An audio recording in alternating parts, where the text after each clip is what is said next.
Assalamualaikum warahmatullahi wabarakatuh.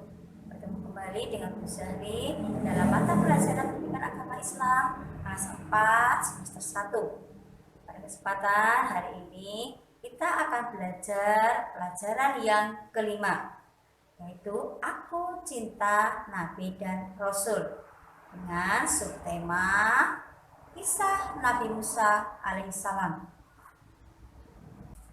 Tujuan pembelajaran kita pada kesempatan hari ini yaitu yang pertama, mampu menceritakan kisah Nabi Musa alaihissalam pada waktu masih bayi. Yang kedua, siswa mampu menceritakan kisah Nabi Musa alaihissalam menghadapi Raja Firaun. Yang ketiga, siswa mampu meneladani sifat Nabi Musa alaihissalam yang pemberani. Kemudian, sebelum belajar, biasakanlah untuk berdoa terlebih dahulu. Mari kita berdoa terlebih dahulu. Bismillahirrahmanirrahim. Rabbi zidni ilma warzuqni fahma. Amin. Artinya, ya Allah, tambahkanlah aku ilmu dan berikanlah aku pemahaman. Kalian, sebelum kita belajar, Bu Guru akan mengajak kalian semuanya untuk bersolawat bersama Bu Guru dengan judul Sholawat Sifat Rasul. Mari kita mulai.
Sekalian, pada kesempatan hari ini Bu Guru akan mengajak kalian semuanya mendengarkan cerita Bu Guru tentang kisah Nabi Musa alaihissalam bersama Raja Firaun.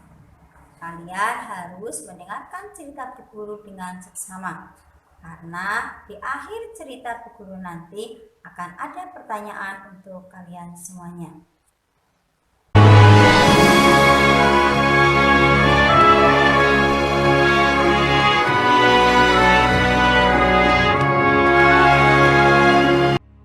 Alaihissalam hidup pada masa Raja Firaun.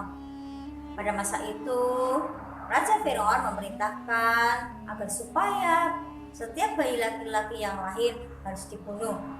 Hal ini karena pengaruh mimpinya. Ahli nuju mengatakan bahwa oleh karena itulah Raja Firaun memerintahkan kepada pengawalnya agar membunuh setiap bayi laki-laki yang lahir pada waktu itu. Raja Firaun terkenal sebagai raja yang sangat sombong, bahkan dia mengaku dirinya sebagai Tuhan. Allah Subhanahu wa Ta'ala melindungi bayi Musa dengan menurunkan ilham kepada ibunya Nabi Musa agar supaya memasukkan bayi Nabi Musa ke dalam sebuah peti dan kemudian menghanyutkannya ke sungai Nil.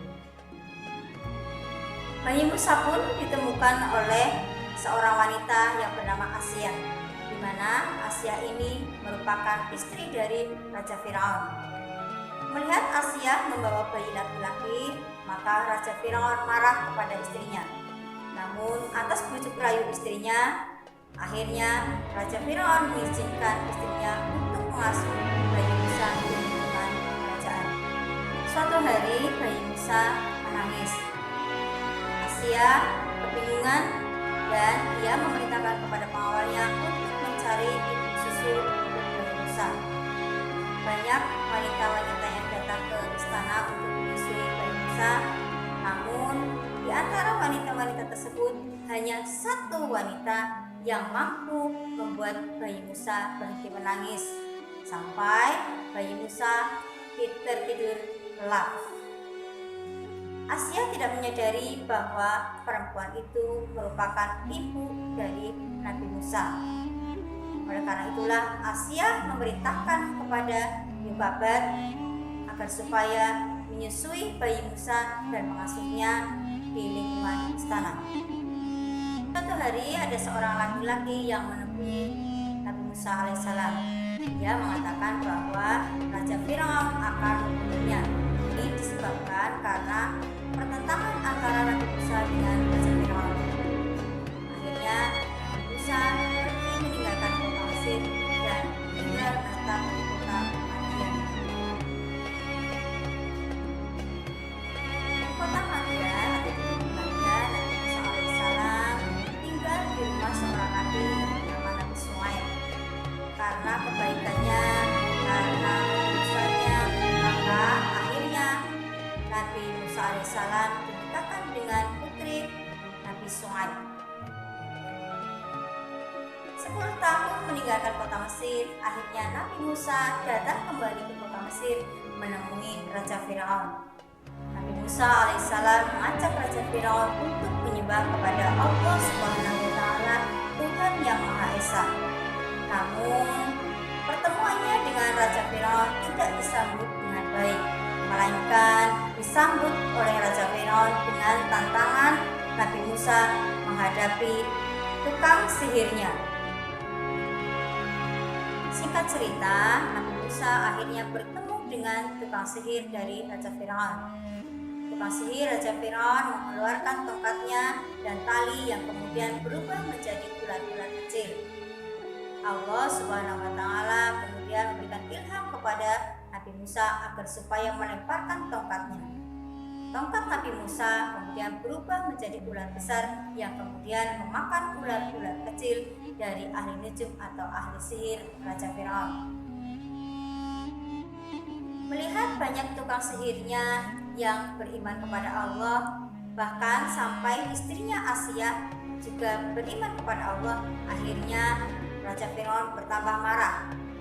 Ia memerintahkan bala tentaranya untuk membunuh setiap orang yang mengikuti ajakan dari Nabi Musa.